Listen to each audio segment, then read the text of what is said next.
Aujourd'hui, la EdTech française, c'est 280 organisations qui d'ailleurs ont été recensées sur l'Observatoire de la EdTech, qui est une initiative qui a été lancée par Cap Digital et Fab, la Caisse des dépôts et le soutien de la Maïf. C'est une filière qui est vraiment très dynamique aujourd'hui. Il y a 2 fois plus d'acteurs qu'il y a 3 ans. Et aujourd'hui, les levées de fonds significatives de ces derniers mois montrent très clairement qu'il y a un mouvement qui est en train de se créer. Ce mouvement, il est sur plusieurs segments. Il est sur l'éducation, il est sur l'enseignement supérieur, mais il est également sur la formation professionnelle. Mais sur l'éducation, c'est particulièrement vivace, c'est vrai, depuis ces 2-3 dernières années. Il y avait des acteurs historiques qui sont positionnés sur les contenus, sur un certain nombre de services. Ça continue de perdurer.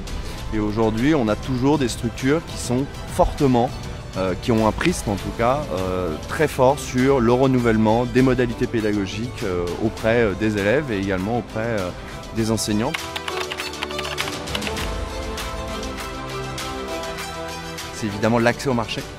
Aujourd'hui, il est compliqué pour des personnes de la EdTech de comprendre même les réseaux, les acteurs, les décideurs, les financements au sein de l'éducation nationale, sur le périmètre de l'éducation. C'est parfois l'inadéquation entre les acteurs de la EdTech et leurs cibles, que sont en effet les enseignants, les parents, les profs, et puis les ministères, les académies, les DSI des collectivités territoriales. Ça peut parfois créer un risque et une incompréhension entre des opérateurs et des cibles.